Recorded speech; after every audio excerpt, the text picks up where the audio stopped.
بسم الله الرحمن الرحيم. الحمد لله رب العالمين، والصلاة والسلام على أشرف الأنبياء والمرسلين سيدنا ومولانا محمد وعلى آله وصحبه أجمعين. اللهم علمنا ما ينفعنا وانفعنا بما علمتنا وزدنا علما نافعا يا كريم.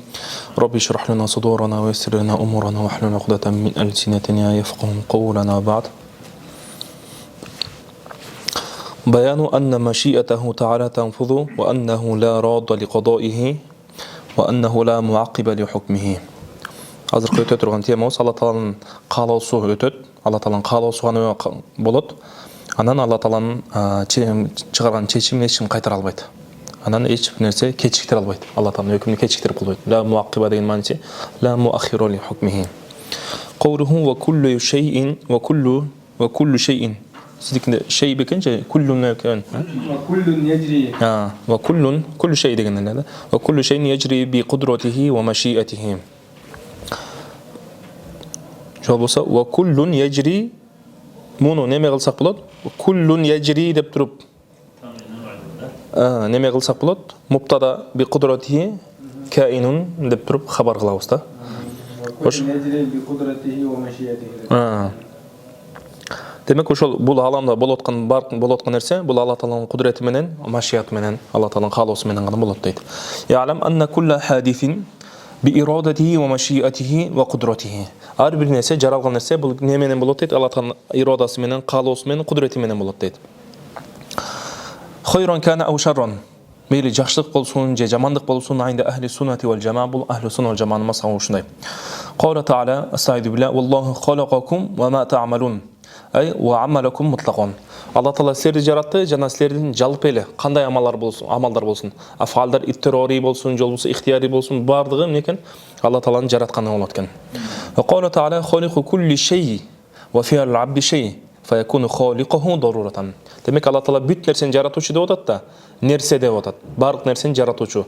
А пенденин кыймыл аракети дагы нерсеге кирет. Андай боло турган болсо, Алла Таала ошол пенденин кыймыл аракетин жараткан болот дейт. Бадахатан.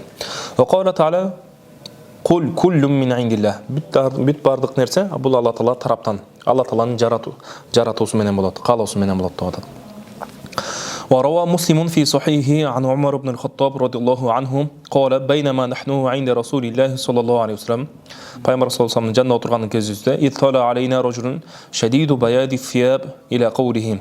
Ошо хадистин башынан келип, ila qawlihi "Akhbirni anil iman." فقال: أن تؤمن بالله وملائكته وكتبه ورسله واليوم الآخر وتؤمن بالقدر خيره وشره дейт. Бул жакта демек бүт нерсе Алла Тааладан гана болот дегенге иман келтириш керек деген. Бизге шахид ушул жери керек болуп атат дейт да. Qawluhu wa mashi'atuhu tanfuz. Алла Тааланын каалоосу гана болот. La mashi'ata lil ibad illa ma sha'a lahum. La mashi'ata lil ibad Кунавида мынтип келген фи анфусихим ва афалихим. Демек өздөрүнүн немесинде, нафсилеринде, заттарында болсун, анан кыймыл аракеттеринде болсун, бул каалоо эгер Алла гана кааласа буларга, анан ошондо буларга дагы эмне болот дейт? Каалоо болот. Булардын каалоосу ошондо өтөт деп атат.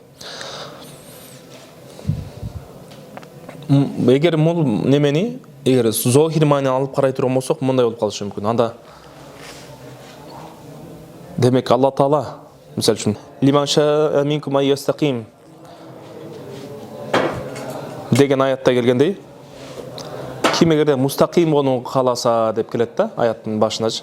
Илля анан бул жакта келип атат ва ма ташауна листиқома деген да, ошол истиқома мустаким болушту силер каалабайсыңар. Илля айяша Аллаху раббул аламин. Эгер Алла гана силердин мустаким болуп жүрүшүңөрдү кааласа, анан мустаким болууну каалай аласыңар деген маанide болуп калат да. Зохир мааниси ушундай болуп атат. Мындай жакканда Алла Таала бизге эгер мындай туура жолду кааласа гана биз туура жолду каалай алабыз. Эгер Алла Таала туура эмес жолду бизге каалай турган болсо, биз ошону гана каалайбыз деген. Алла бизге мүмкүндүк бербейт деген иш бар деген нерсеге алып барып коет деп атат да.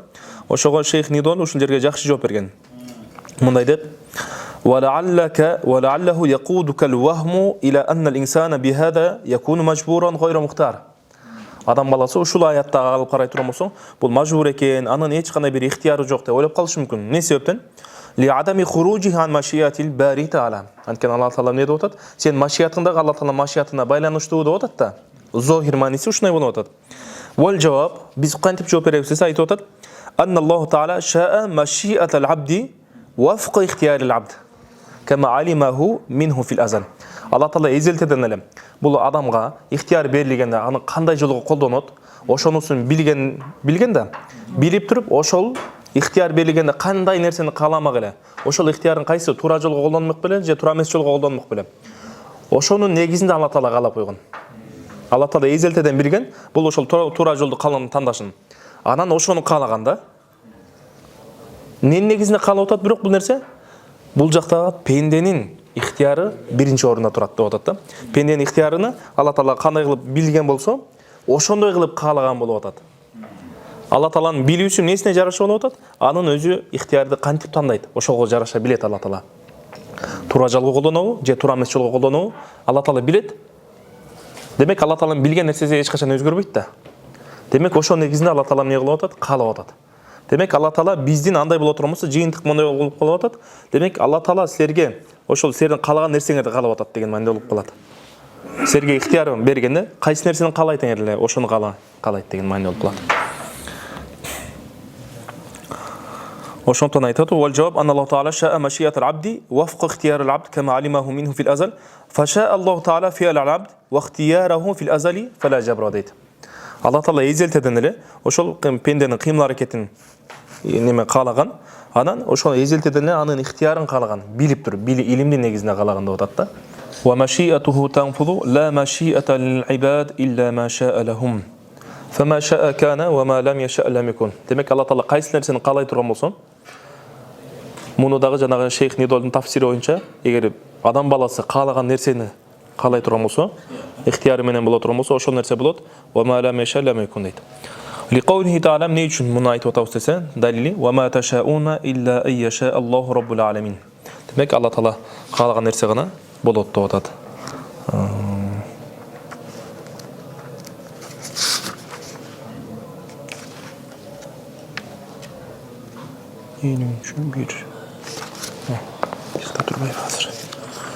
Бирде сен белгилеп койгон ким карап көрүнчү. Бул жакта хидаят мааниси келип тур, мени кетип берели.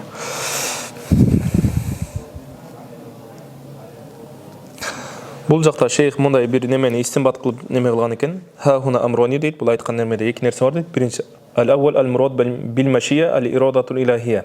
Алла Тааланын ирадасы болуп атат. Ас-сани аннаху. Бирини Алла Тааланын ирада илахияден испат кылгысы келип атат. Экинчиси боло турган болсо бул жерде муътазилаларга рот кылгысы келип атат. Анткени алар не деп айтышат? Алла Таала пенделердин таатын гана ирада кылат, маасиятты адам баласы өзү ирада кылат деп айтышат да. Бул ошол күнөөлөрдүн бардыгы бул пенденин немеси менен болот дейт. Алла Таала ал нерсени каалабайт деп айтышат. Ошондуктан бул жакта "Ва ма ташауна илля айяша Аллаху раббул аламин" деген аят ошого неме болуп атат дейт. Рот болгон жооп катары болуп атат дейт. Демек, ана машият менен немен айырмасын айткан болсо, ридонун немесин айырмасын айтып кеткенбиз. ولأن في نفاذ مشيئة غير الله وعدم نفاذ مشيئته أمارة عجزه. Эгер Алла Тааланын каалоосу өтпөйт, Алла Тааланын каалоосу өтпөйт, башка бир пенденин гана каалоосу өтөт. Мындай чыкканда, бир күнөөнүн кылып аткан болсо, ал нерсени каалабайт деп айта турган болсок, анда Алла Тааланын ажиздыгын испат кылган болуп калат дейт. Haythu jaro fi mulkihi ma lam yasha. Ne үчүн десе, анткени Алла Тааланын өзүнүн мүлкүндө каалабаган нерсеси болуп атат да. Алла Таала күнөөнү каалаган жок, бирок пенде баласы каалап туруп болдуруп коюп атат. Wa huwa 'ala Allohi ta'ala muhal. Бул ошол ажиздик Алла Таала мухал болот. Qawluhu yahdi man yasha wa ya'sim. Демек Алла Таала каалаган адамына хидаят берет, анан каалаган адамына исмат берет, ошону сактап неме кылат дейт.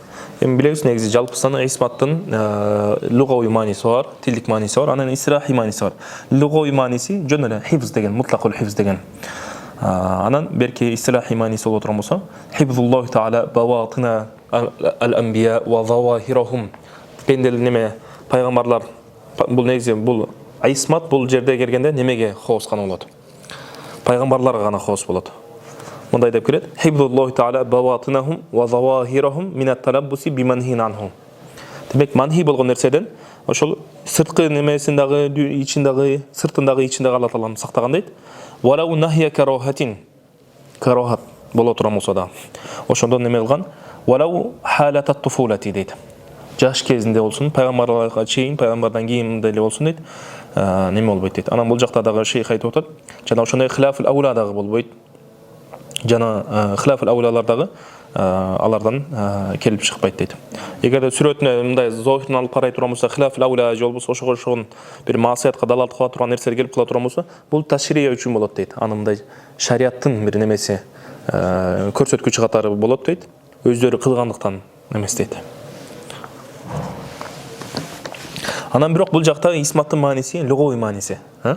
Неме деп истирахтагы мааниси неме болбош керек. Анткени истирахтагы мааниси бул немелерге гана, пайгамбарларга гана. А бул жакта жалпы эле адамдарга айтып атат да, кимге хидаят берет турган болсо, каалагана хидаят берет, ошону сактайт Алла Таалам деп атат. Күнөөдөн сактайт деп атат. Ва юафи ман яшау фадла. Демек, Алла Таалам каалаган адамга хидаят берет, сактайт, анан каалаганына муафат берет дейт. Муафат деген дагы Алла Таала коргойт деген аны. Адамны коргойт деп атат. Бул ошол коргоондугу, немеге сактагандыгы, хидаят бергендиги Алла Тааланын берешендигинен болуп атат дейт. Анан муафаттын немесинде Саид Шариф Журжани мындай деп неме кылган, тариф берген. Балакатун тахмилу сахибаха ала ижтинабил мааси ма тамаккуни минха дейт. Демек бул адам баласына келе турган бир малака болуп калат экен. Дайыма бир нерсе кыла берсе, ошол нерсенин атынан малака болуп калат да. Жөндөмдүүлүк пайда болуп калат. Неге алып барат десе, ошол күнөөдөн сактаганга алып барат. Бирок ошол учурда күнөө кылган адам мындай мүмкүнчүлүк бар болуп атат дейт.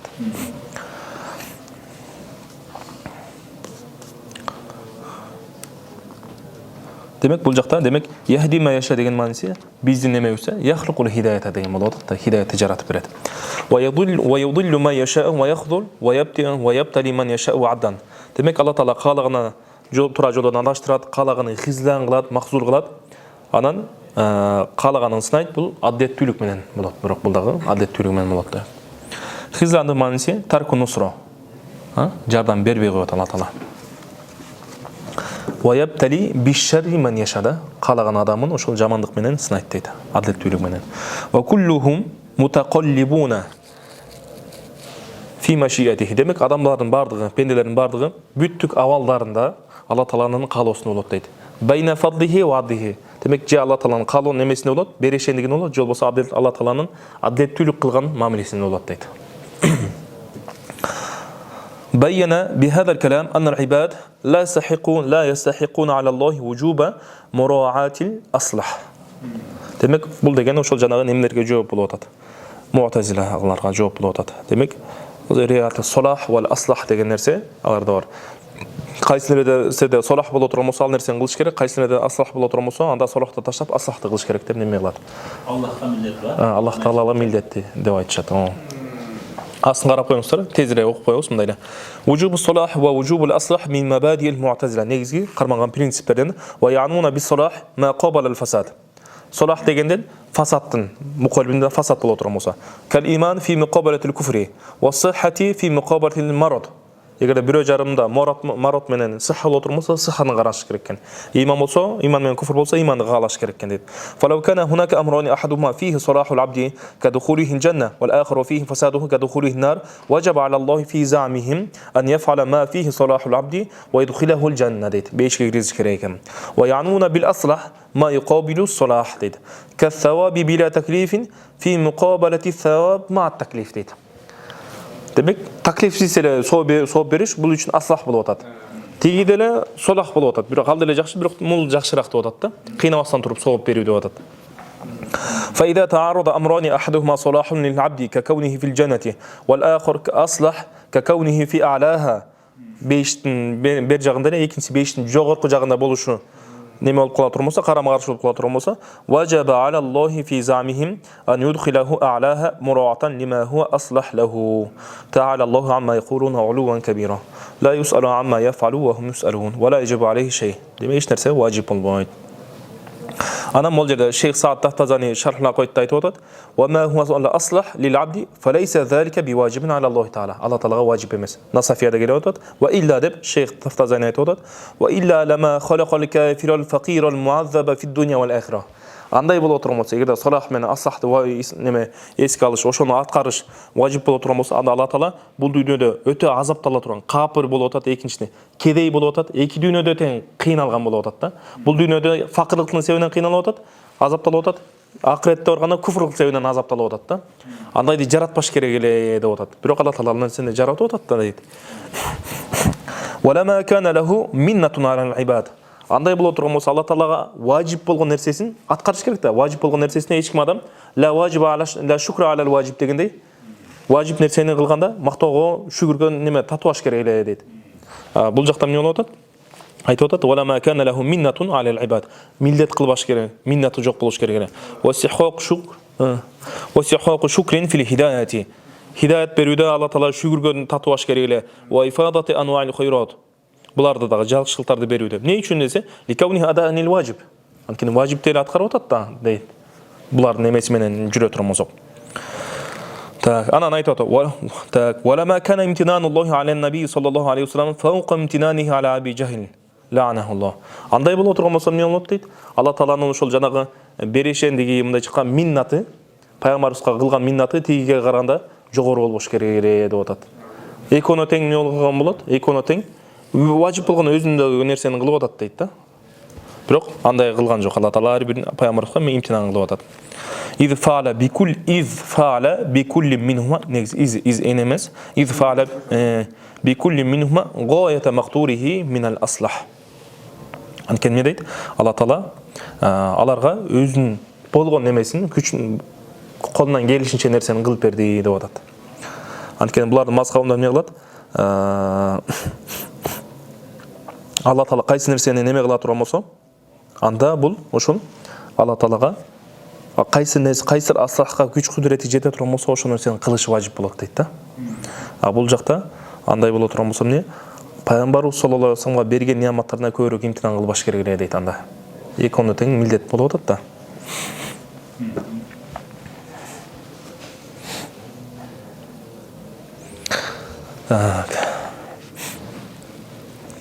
بل يتصرف فيهم كيف يشاء. الله تعالى قال غنداي аларга мамиле кылат. لأن العالم ملكه وللمالك أن يتصرف في ملكه كيف يشاء ويريد. قال غنداي مملي кылса болот. قال تعالى يفعل ما يشاء يحكم ما يريد. وفيه رد لقول المعتزلة حيث قالوا يجب على الله تعالى أن يفعل بعباده ما هو الأصلح لهم. ومن يقول فعل الصلاح وجب على الإله قد أساء الأدب. деп келет. Кимге صلاح кылыш Алла Таалага милдет болот деп айта турган болсо, анда адепсиздик кылды дейт. وقولهم إن الصلاح واجب عليه زور ما عليه واجب дейт. Алардын ошол жанагы Алла Таалага салахтын важип болушу деп айткан сөзү жалган дейт. Кыпындай жалган дейт, зур. Ма алейхи важиб, Алла Таалага эч качан важип болгон нерсе жок дейт. Алам яру ила махул атфала ва шибхаха фахазирил мухала дейт. Алар көрүшкөн жокпу дейт муатазилалар. Алла Таала керек болсо атфалдарды ортотпойбу. Аларга солах асрах не болуш керек, орбаш керек эне да. Бирок Алла Таала аларды ортоп атат дейт.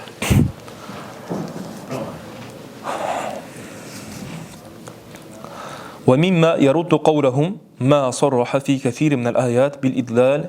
Misal üçün булардын сөздөрүн кайтара турган дагы бир далилдерибиз кайсы болот? Көпчүлүк аяттарда Алла Таала идлал адаштырат деп айтып келген дейт. Кама фи каулихи таала юдиллу ман яша ва яхди ман яша. وقوله يضل به كثيرا ويهدي به كثيرا وقوله ولو شاء ربك لآمن من في الأرض وقوله ولو شاء لهداكم أجمعين فلو كان الأصلح على الله تعالى واجبا لما كفر أحد ولا عصى أحد في العالم. يشكم كنوا غلبيتنا يشكم كافر والبيتنا لأن الكفر والعصيان ليس بأصلح للعباد. أغايش قناة يبري أصلح ميس.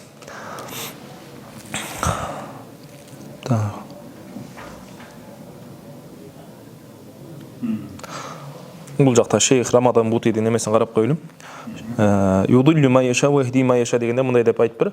Ма мухассар анна ма'наһу аннаху та'ала ла ю'жизуhu шей'ун ан ан яқзифа асбаб al-hidayati al-jabriyya fi qalbi adallil kafirin дейді. Өте мында чектен ашып кеткен. Ошондой капырлардын жүрөгүнө деле дейт. Алла Таала хидаяттын себептерин, жанагындай жабри себептерин кылып коет дейт.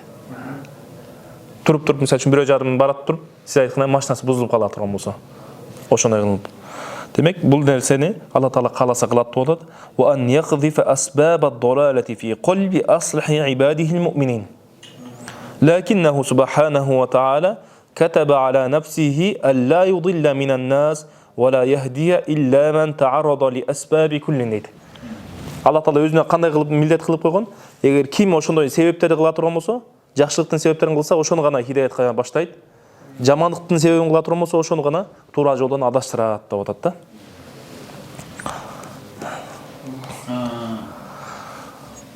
Бул демек ушун чөзөк болот экен да. Алланын машияты.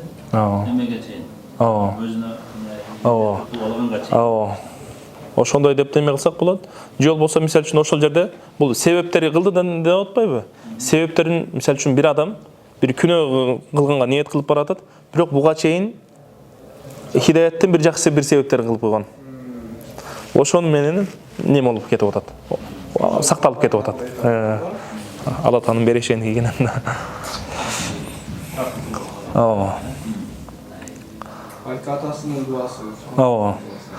فمن أراد öydөгө кайттык. فمن أراد منه الإيمان فهو بفضله لا بالاستحقاق.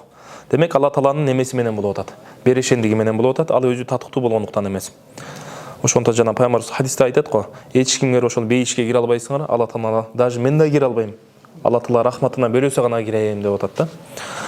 ومن أراد كفره فهو بعدله فإن يثب فبمحض الفضل. Эгер Алла Таала сооп жакшы иштерди бере турган болсо, бул берешендиги менен болот. Wa in yu'adhib, эгерде азаптай турган болсо, жаман нерселерди бере турган болсо, فبمحض العدل дейт. Алла Таала өзүнүн адилеттүүлүгү менен гана болот. لا يكون بذلك ظالما. Залым болуп кылбайт. لأن الظلم هو التصرف في غير ملكه. Зулмдуктун тарифи кандай экен?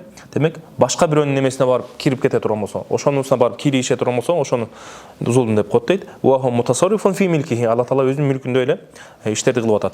La yus'alu amma yaf'al. Кылып аткан нерседен суралбайт. Wa li anna экинчи себеби, wa li anna fi ijab al-aslah ibtal qawlihi dhul fadl al-azim. Эгер аслах важип болот дейт турган болсок, анда Алла Таала ошол өтө жанагы берешендиктин ээси деп атат да. Улуу берешендиктин ээси деп атканда не болот атат? Ли аннаху ла фадла ли qaда'i haqqin wajibun alayhi. Мойнунда милдет болгон нерсени эч кандай бир фадл жок дейт. Берешендик деген нерсе жок болот дейт. Жон гана милдетин. Милдетин аткарып ал берешендик кылды деп айта албайсың дейт. Жон гана милдетин аткарды деп айта аласың дейт. Ва када фихи ибталу исмил мухсин ау al-mun'im ау al-mujmil wal mannan. Ушулардын баардыгын иптар кылганга болосун, чыгарган болосун дейт да. Анткени жакшылык кылуучу дегенде маанисине тафаддулан жакшылык кылуучу дегенде түшүнөрөт да. Мойнундагы милдетти өтөгөндүктөн жакшылык кылуучу дегенге айтылбайт.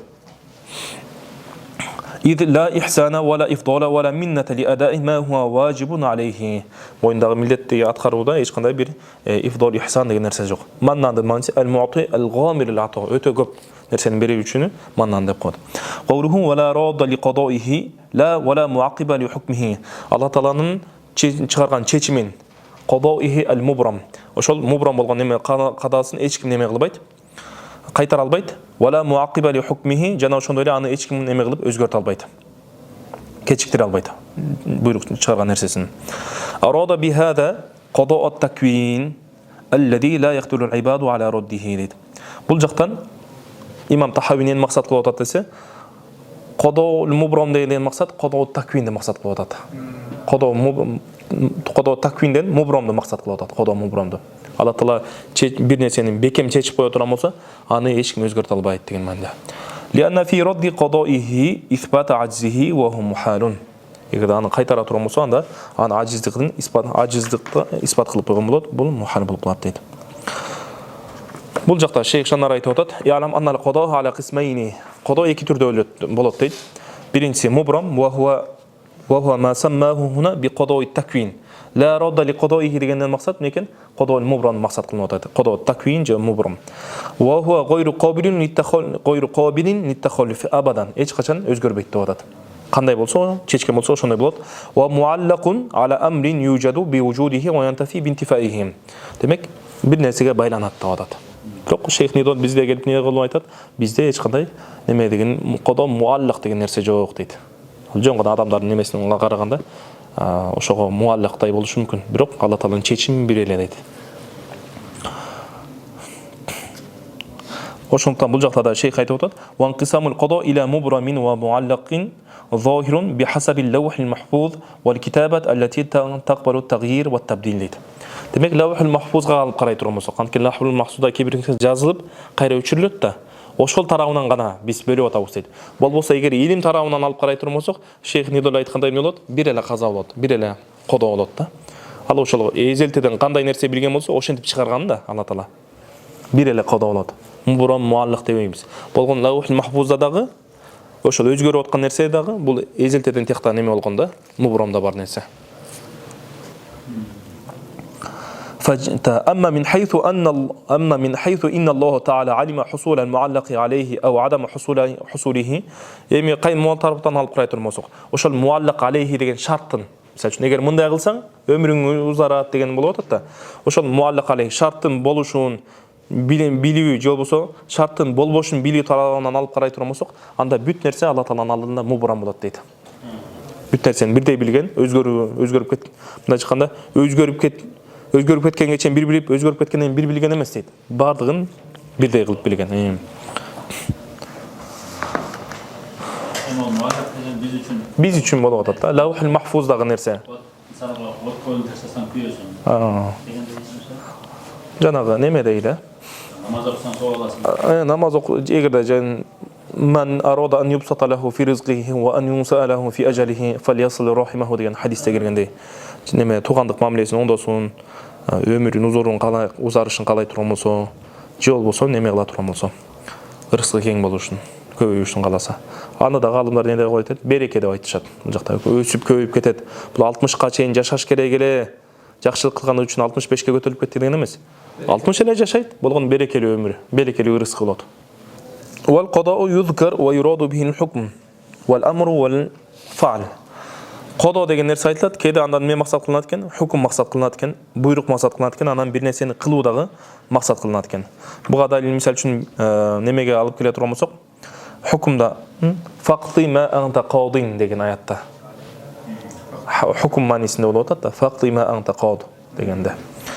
Ал эми немеде болот турган болсо, амры болот турган болсо, ва qada rabbuka alla ta'budu illa iyyah. Амара деген маанде. Үчүнчү фаал болот турган болсо, faqadahunna sab'a samawat.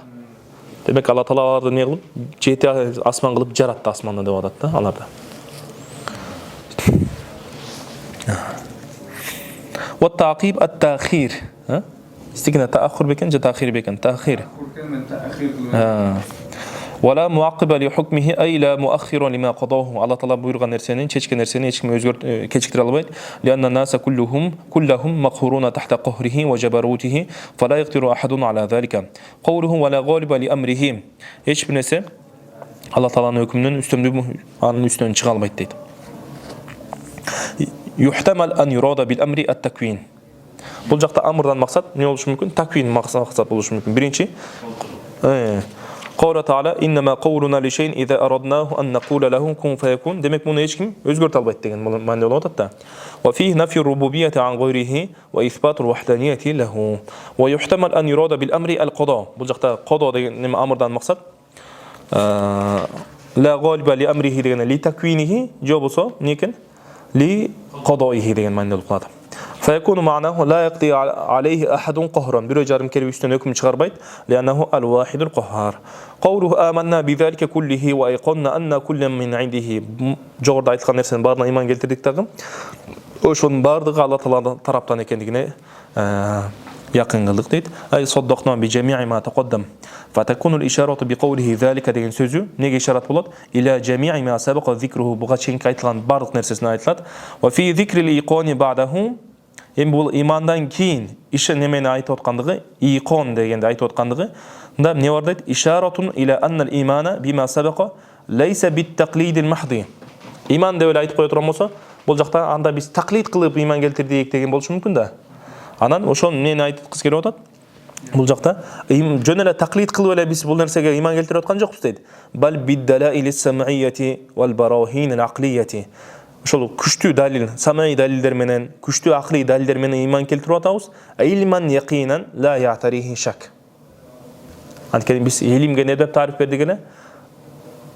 I'tiqadun jazim mutabиq lil waqi' عن دليل ناشئ عن دليل لا يقبل التشكيك деп неме қылғанбыз да. Демек ташкикке ешқандай неме болмайды деп. Так. علما يقينا لا يعتريه شك واليقين ام يقين الى ترمسق من يقنا десе де болады. يقنا الماء اذا استقر bir нәрсеге бекем тұрған нәрсені бір жерге су келіп бекем жайғашып қала тұрмаса ошоны يقنا деп қойды екен. Не үчүн анда мына жақта важу шабах не болып қалды десе айтып отыр.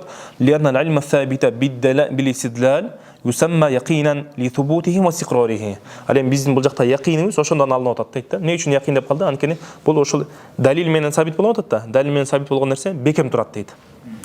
قال تعالى وكذلك نري إبراهيم ملكوت السماوات والأرض وليكون من الموقنين. ошол далилдерди көрсөтөбүз эмне үчүн? Ошо муқин, якин кылыштыгы үчүн деп атат да. Якин кылыштыгы үчүн. Бул жакта астыбызда бир мабхас бар, ошого кирип кетейин. اختلف العلماء في إيمان المقلد. Тақлид қылған адам бұл қандай болады? Иман өтөбү өтпөйбү дегенде айтып атат. Варражуху анна иманаху сахихун, бирок шарты некен? Бишартыл жазм. Бимана қандай мағына десе, ан яджимал муқаллиду бима юмину бихи. Ошол иман келтирген нерсесин ишеничтүү түрдө айтыш керек экен, кайтып кетпей тургандай кылып. Бихайсу ла яржул муқаллиду анху валау раджал муқалладу. Тақлид қылған адамы, биринчи имамы мындан қайтып кетсе да, бұл қайтып кетпей тұрғандай демеде даражада болуш керек екен. Лакиннаху бирок ошо карабастан иманы дурус болот, өтөт. Лакиннаху якуну афиман битаркин назар бисабаби таркин назарды таштап койгондуктан инкана кодиран алейхи. Ошол назар кылганга кудурети жетип туруп таштап кое турган болсо, анда күнөөкөр болуп калат дейт. Ой, назар деген ой жүгүрүп кандай изилденүү. Анан бул назардагы тафсили эмес, ижмали дагы неме болот. Анткени назар эгерде тафсили дей турган болсок, могу шархул мауқиф немелерди окуш керек болуп калат да. Жок, ижмали деле назар жетиштүү болот. Ва якфи фи залика ан-назар ал-ижмали ва ла яштарат ан-назар at-tafsili. Бадул амалиде не деп айтат? Ва иманул муқаллиди зу атибарин би анва'i далаили кан-нисали дейт. Буга далилдер толтура дейт. Неге далил десе? Анткени пайгамбар саллаллаху алейхи ва салламга келгенде сахабалар эч нерсени шарт кылбастан туруп эле эмне кылган? Иманын кабыл алган да.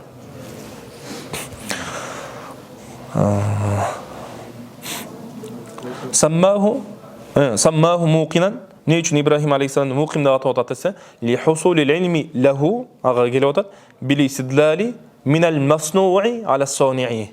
Бул эмне кылып атат? Илим, якин буга каяктан пайда болуп атат? Не себептен десе, бул анткени немеден маснуаттар бар го, жаралган нерсе, асман жерлерден анын сонисине бар экендигин далил кылып колдонуп атат. Далил болуп атат да. Бул жакта мавду эмес, маснуу деп оңдоп коюңуздар. قوله وأن محمدا عليه الصلاة والسلام عبده المصطفى ونبيه المجتبى ورسوله المرتضى.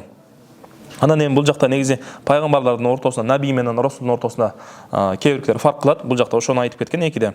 Неме наби дегенин мааниси кандай экен? Инсан закар хур болуш керек экен. Анан буга чейинки бир шариат вахий тарабынан келиш керек экен. Таблик ошону жеткиришин же жеткирбесин айырмасы жок. Эгерде жеткириле турган болсо, таблик кыл деп жеткириле турган болсо, анда расул болуп калат экен. Жеткирилбей турган болсо, анда наби болуудан калып берет. Эгерде жеткириле турган болсо, наби расул болуп кетет да. Анан бул жакта мындайдан рифаттан алынган, же болбосо наба кабардан алынган деп неме кылат, карооласыздар. Анан бул жакта бул жана немени айтып атат, фаркын айтып кетип атат. Фаркын неме кылып атат. Анан бул жакта могуну айтып атат.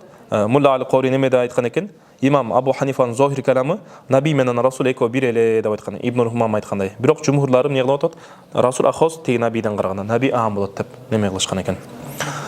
إثبات نبوة رسول الله سيدنا محمد صلى الله عليه وسلم لما فرغ إن بلجختر إن شاء الله جينا لو كتت لما فرغ من إثبات وحدانية الله سبحانه وتعالى وصفاته شرع في إثبات نبوة سيد المرسلين محمد عليه الصلاة والسلام إتماما نيشن من آيات وطات پیغمبر آيات وطات إتماما للإيمان بالشهادتين إيكي شهادانا وشو إيمان جلترون طلق تشيشن إذ الإيمان هو معرفة الله تعالى بأسمائه وصفاته إيمان دين تعرف نيولوتات الله تعالى أسمدار من صفاتار من تانو وتصديق الرسول بما جاء به من الشريعة ألب كرجم پیغمبر شريعة دا تصدق تشكرك ولذلك من وشنقتان قرن الله تعالى الإيمان بالرسول مع الإيمان بالله تعالى حيث قال السائلون قل يا أيها الناس إني رسول الله إليكم جميعا إلى قوله فآمنوا بالله ورسوله النبي الأمي وقوله وأن محمدا معطوف على قوله إن الله واحد تمك الله تعالى жалгыз деп айтабыз, анан пайгамбар анын элчиси деп айтабыз. Ва тaqdiru naqulu fi tawhidillah mu'taqidina bi tawfiqillah inna Allahu wahidun ila akhirih wa anna Muhammadan abduhu al-Mustafa.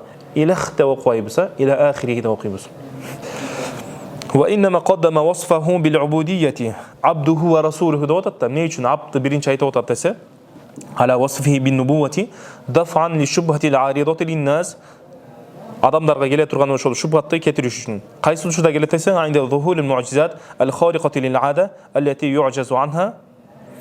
Демек ошол жанагы муъжизаларды аткарган учурда. Муъжизанын анан бул жакта тарифин бул ал-муъжизат ал-хариқа деген сифа кашифа болуп атат. Ихтироз кылып неме кылат. Муъжизат өзү харик лил-ада болот да. Адаттан тышкаркы нерсе болот. Ошону муъжизаттар булардын колунан көрүнгөн кезде мондай деген шек күмөн болуп калат. Эмне деп? Анна фихи ма'нал улухия. Демек бұнда құдайлық сыпат бар турбайбы, құдайлық өзгөчөлүк бар турбайбы деген шубханы кетириш үчүн абдуху деп айтып атат да. Кама атарат аш-шубхатул аридату лин-насара. Мисалы үчүн ошого келип кетчү ушундай шубхалар эмне кылган дейт? Насронилерге кама атарат аш-шубхатул аридату лин-насара. Насрониге келген шубхалар сыяктуу деп атат. Хайфу я'тaqadu fi Иса алейхиссалам. Иса алейхиссаламга эмне деп эътикад кылышкан? Ал-улухията. Муну илахтын бир мындай немеси деп неме кылганда, хосияты бар деп айткан дейт. Бисабаби эмне себептен десе, бисабаби ма важадуху минху фи'алан илахиян.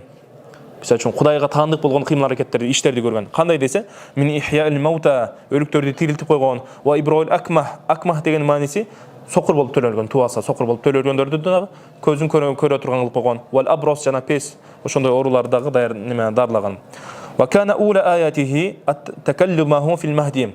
Анан мунун эң алгачкы муъжизалары кандай болгон десе, эмне болгон? Ошол немеде туруп сүйлөгөн. Бешикте туруп сүйлөгөн. Фа ашарат илейхи деп аятта келет го. Ва қалу кайфа нукаллиму ман кана фил махди сабила деген анан инни абдуллахи деген аятта неметип айтат да. Би аннан қала инни абдуллахи атани ал-китаба ва жа'алани набiyya деп анан аяттын уландысы бар. Мен Алла Тааланын кулумун. Алла Таала мага китеп берди, мени пайгамбар кылды деп кулду биринчи айтып атат дейт. Фабада би убудиyyati qat'an li shubhati al-arida li qawmihi. Ошол кавмына келе турган, аларды имандан тайдырып жибере турган шубханы кетириш үчүн абд дегенден баштап атат. Ошого карабастан ва ма залика ахрajуhu min al-ubudiyyati wa athbatu lahu ar-rububiyyata. Роб деген өзгөчөлүктү өрүп койду.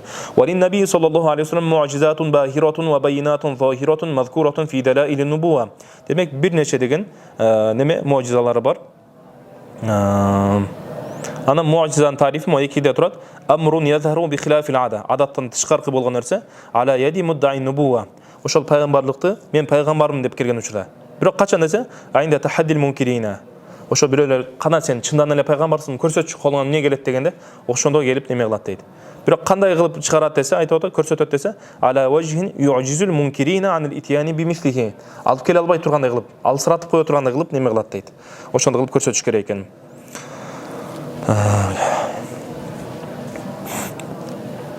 Ошондо да кайсы жака келдик? Демек көптөгөн муъжизалары бар деп айттык. Ошол нубуваттан неме кылган. Анан жана мавзумада келгендей, ва муъжизатуху кафиратун гурар. Мин пайгамбарыбыздын бир нече муъжизалары бар, өтө көркөм болгон сонун муъжизалары бар. Минха каламуллахи муъжизул башар. Ошолордун эң арасында эң көркөмү кайсы болуп атат? Куран болуп атат да. قوله وإنما وصفهم بالاجتباء والأمانة. Бул мужтаба тандалган, ижтиба дегенден мааниси ихтияру маалил умур деген маани да. Өтө мындай бир нерсени лугаттагы мааниси өтө улуг нерселерди тандоо дейт. Андай боло турган болсо Алла Тааланын ижтибасы мааниси кандай болот десе, Алла Таала ошол пайгамбарды өзгөчө бир немелер менен, нияматтар менен ыролуп, ошого оролуп коёт экен. Ошонун себебинен бир нече кандай деген жакшылыктар келет экен да.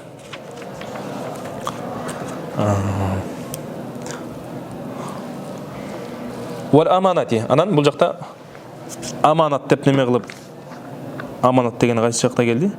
Ва расул так. Ва анна Мухаммадан абдуху ал-Мустафа ва набиюху ва расулуху муртада. Негизи башка балким немелерде нускаларда ошол неме келгендир. Амин деген сөз. Не үчүн десе, ли улама анна Аллах Таала ла юзхиру al-mu'jizata illa ala al-amin al-mukhtar. ошол өзүнүн немеси мажбур боло турган болбош керек экен, өзүнүн акыл эси ордунда, анан аманатчыл болгон адамдын, пайгамбардын гана колунда мojizаны ачыктайт. Лал кадибиллади хуа минал фуджар, өтө күнөөкөр болгон жалганчынын колунда көрсөтпөйт ал нерсени. Вал мужтаба ма'наху ал-мухтар al-mardi alladhi radiyallahu anhu bi risalatihim al-murtada дейт. Өтө Алла Таала ыраазы болгон, мунун пайгамбар экендигине ыраазы болгон деген мааниси. Qawluhu wa khatamun nabiyyin li qawli ta'ala, пайгамбарлардын эң акыры ما كان محمد أبا أحد من رجالكم ولكن رسول الله وخاتم النبيين.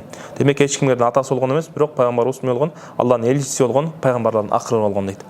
ولأنه لما ثبتت رسالته بالبراهين العقلية والنقلية, аклидагы, наклидагы күчтүү далилдер менен сабит болгондон кийин, وثبت أنه صادق فيما أخبر, кабыл берген нерсесинде содик экенин сабит болгондон кийин, وأخبر أنه لا نبي بعدهم, жана ошондой эле мындан кийин пайгамбар жок экендигин пайгамбарыбыз өзү айткан. Ва qala ana al-hashiru alladhi yuhsharu an-nasu ala aqibihim. Демек не деп атат? Хашир деген мааниси yuhsharu qabla an-nas, адамдардан биринчи тириле турган.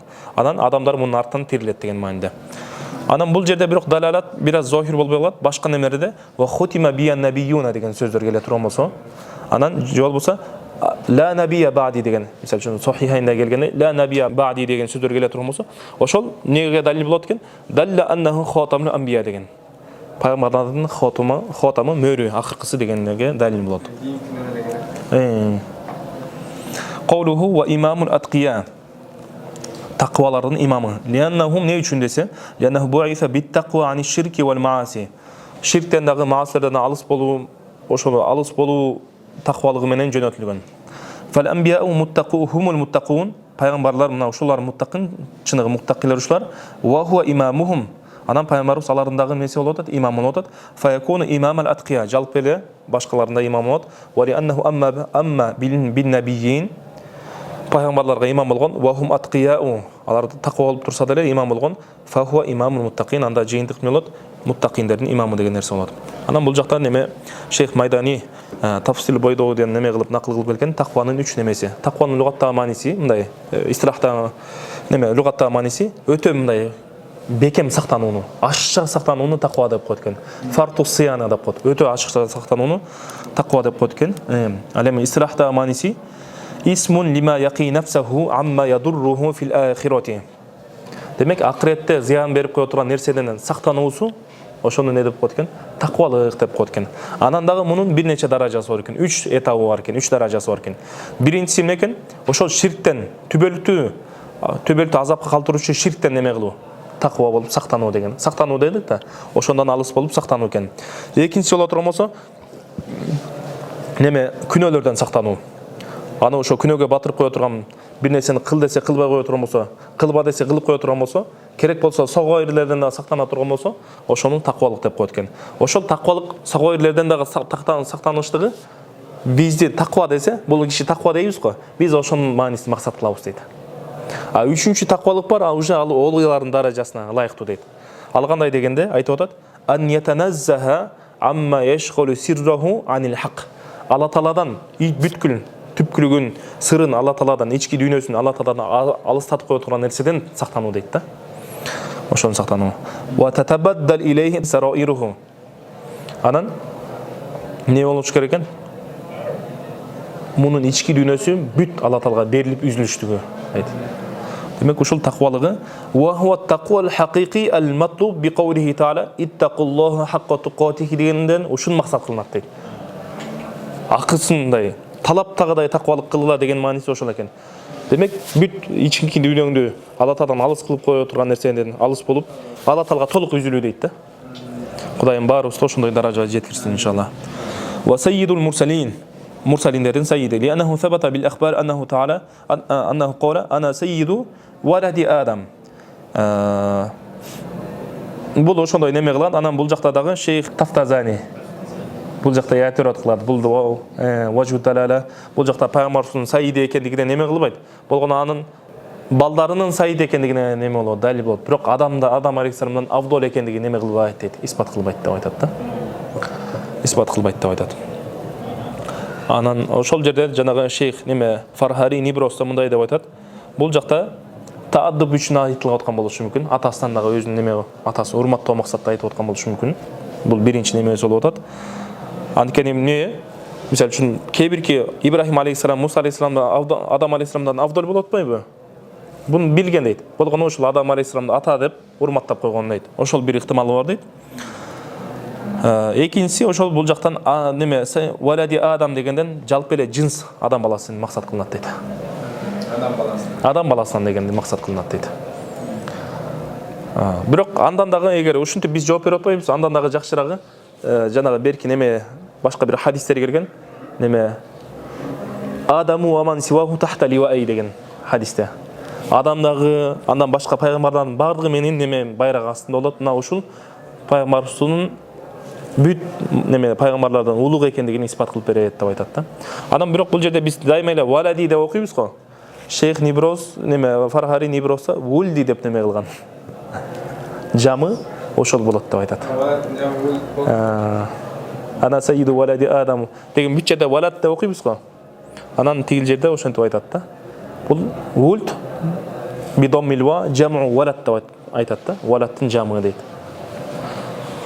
Эми негизи вулди десе валади десе эми биз жалпы балдары дегенди түшүнөбүз да. Qawluhu wa habibi rabbil alamin. Li'annahu ne üçün Allah Taala'nın en süyüklü kulu dese, li'annahu sabata bi barakati mutaba'atihi ummatihi. Em bol jakta Allah Peygamberimiz Allah Taala'nın en süyüklü kulu degenge dalil kандай болуп атат? Biraz мындай неме кайрылып, узунараак жол менен келип айтат. Караңыздар. Li'annahu lamma sabata bi barakati mutaba'ati ummatihi lahu annahum ahibba'uhu ta'ala. Ne болуп атат? حيث قال تعالى بلسان النبي فاتبعوني يحببكم الله. Meni erişsеңер Allah Taala силерди сүйөт деп атат да. Демек, бул пайгамбарыбыздын үммөтү Allah Taala'нын пайгамбарыбызды эрişигендиктен Allah Taala аларды жакшы көрүп атат да үммөтүн. Андай боло турган болсо эмне болуп атат? Анда бул жакта анда пайгамбарыбыз дагы хабиб деген нерсе келип чыгып калат дейт. Ошол келип чыгып калат дейт. Fa in thabata annahu habibullah бул жак неме нуска туура эмес. Сиздики кандай экен? Фаин бекен? Кайсыны? Ошондон кийин Али Имран сүрөсүнөн кийин. Фаин деп келип турбу? فلأن يثبت أنه ошол туура. Башка нускаларда фалаан яфбута аннаху хабибуллахи аула деген ошол туура.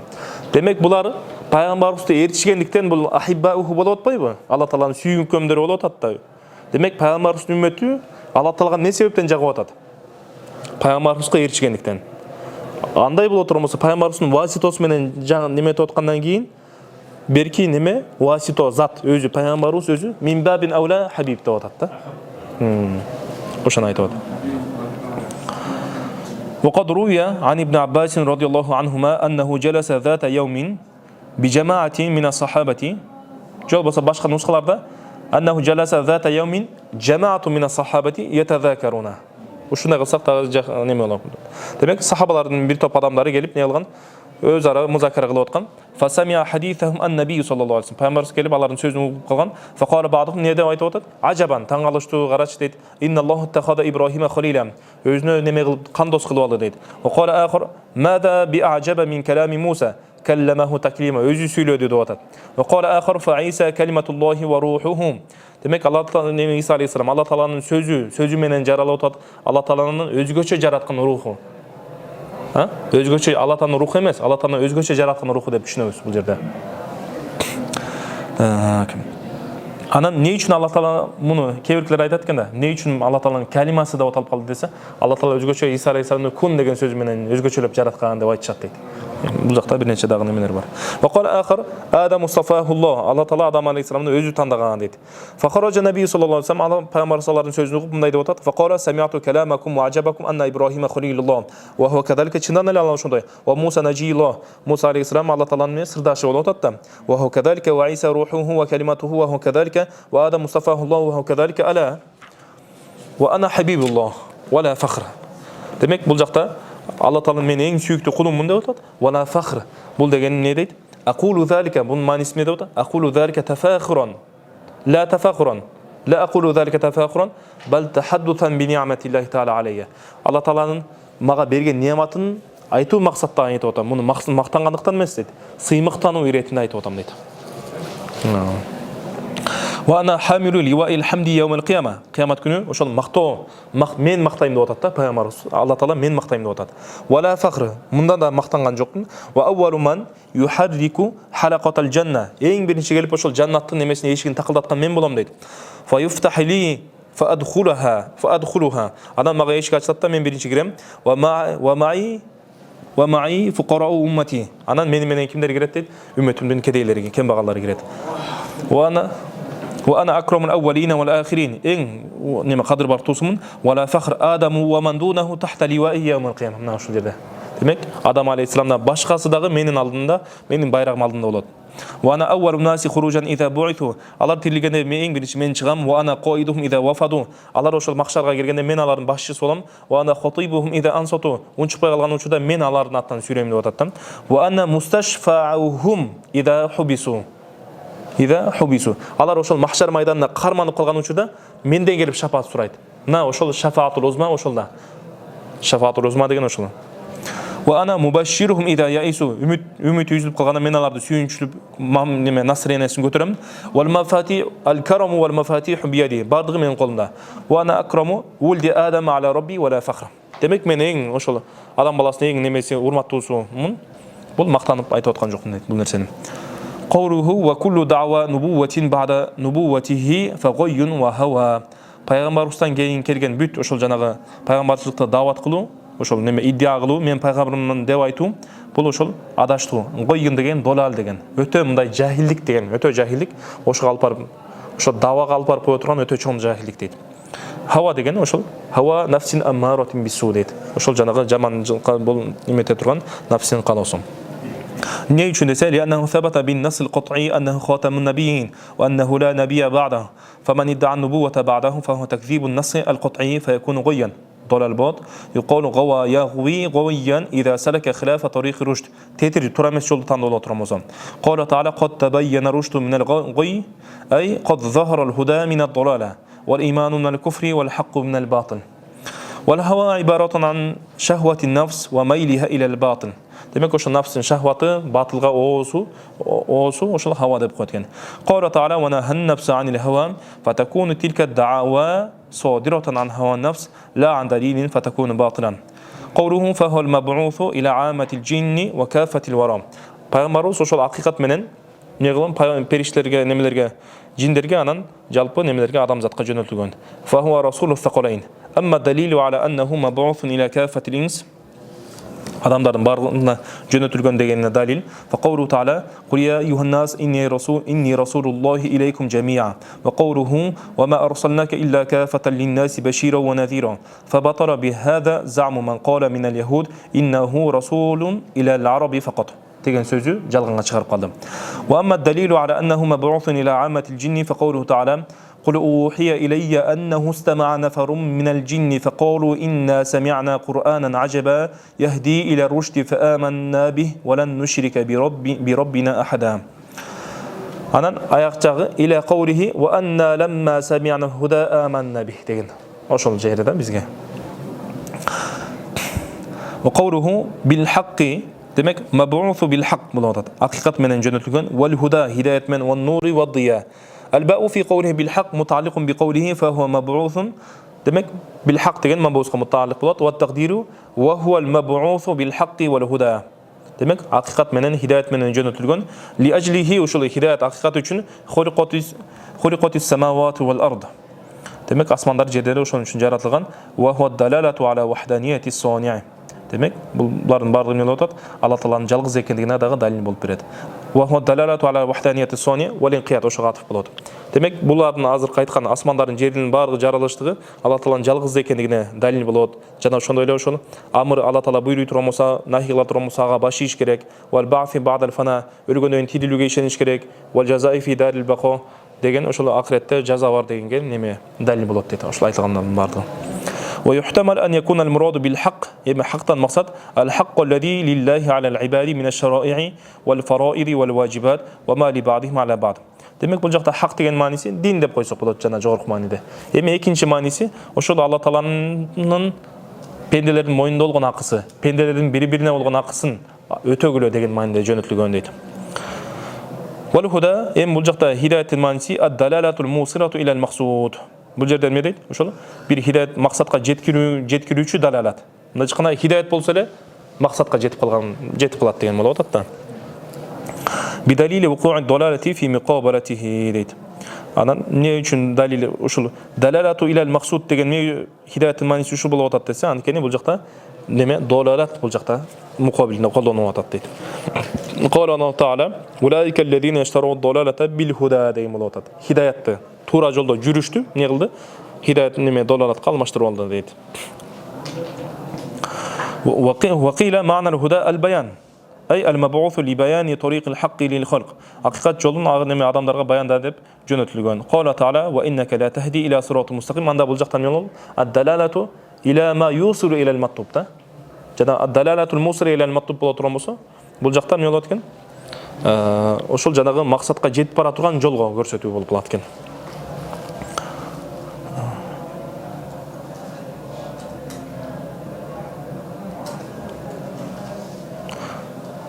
والمراد بالنور والضياء الشريعة الظاهرة بالبراهين الباهرة من القرآن وسائر الدلائل الدالة على الحقيقة. Эми бул жакта нур менен диядан максат ошол жанагы шариат болуп атат.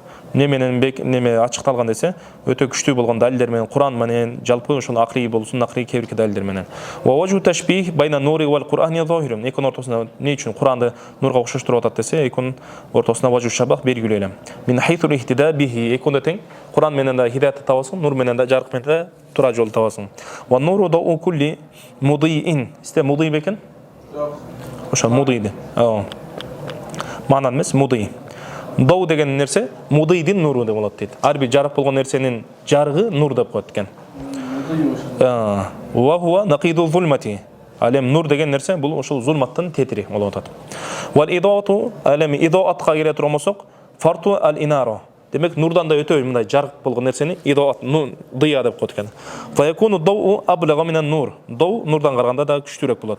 Мистaqu залика буга далил гайсы кавлу таалам хуаллази жа'ала аш-шамса дияа вал камара нура дейт. Асманды өтө жарык кылды, неме күндү өтө жарык кылды, ал эми айды нурлуу кылды. Аллаху алам бис-саваб ва илейхи маржиун мааб.